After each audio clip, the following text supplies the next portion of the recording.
Buenos dias, clase. Today we're going to talk about the preterite tense. So first I want to review really quickly the present tense just to make sure we understand the difference.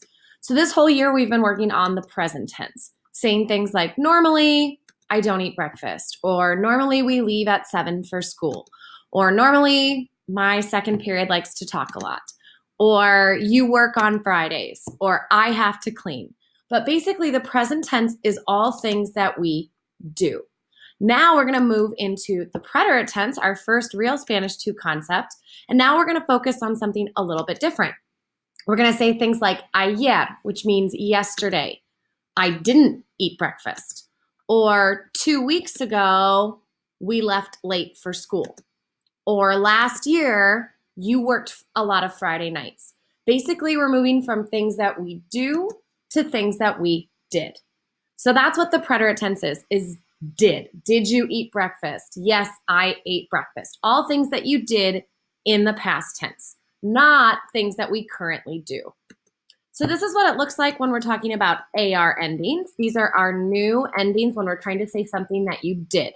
We have A, notice that there's an accent mark, haste, O with an accent mark, amos, and arron. So those are our endings for AR verbs. This is how it works.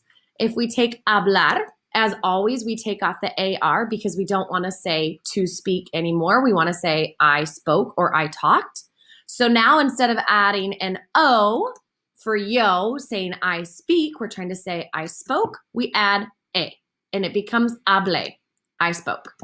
Same thing with tú. Instead of has in the present tense, we're going to add haste, and it means you spoke.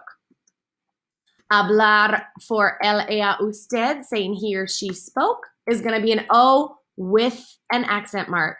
Anytime you want to say he or she did something, there has to be an accent mark on the O. For nosotros, thankfully doesn't change. It's hablamos in the present tense and hablamos in the preterite tense. You just know based on the context of the sentence whether you're talking about speaking or spoke. Then we finally have ellos hacen ustedes for hablaron. They or y'all spoke. This is what it looks like for ER and IR verbs. We have E again with that accent mark. Iste, notice Spanish speakers, it's not istes. I know that is said a lot, like que comistes, but it's kind of like saying ain't or gonna. People say it all the time, but it's actually not correct or professional. So make sure you know when to use which. Obviously, in Spanish class, we'll be using iste. Io, with an accent over the O, and imos, and hierron. It works exactly the same way as we did before. We take off our ending. If it's yo, we don't want to say como anymore. We say comí. I ate. Same thing here with tú. It's going to be comiste. Again, notice that there's no S, Spanish speakers, and it's you ate.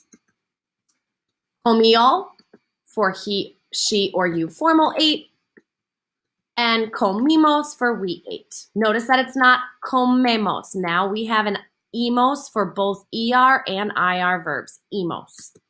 And then finally we have comieron for they or y'all ate. One last thing about the preterite tense that I think a lot of you will be happy about. With the verb volver, or verbs like pensar or dormir, or our stem changing verbs that we work so hard in December and January, you will be happy to know that we do not change the O to UE or E to IE or E to I in the preterite tense. We act like it's a totally normal verb and we say volví. We do not say vuelví. So it's actually a little bit easier. You do not have to worry about whether or not verbs are regular or irregular.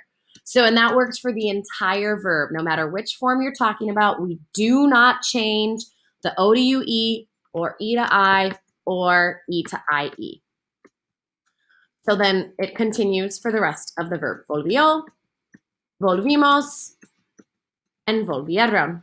And that, ladies and gentlemen, is the preterite tense. We'll talk more about it tomorrow. Let me know if you have any questions. Buenos dias. I hope you're enjoying our 2-hour delay.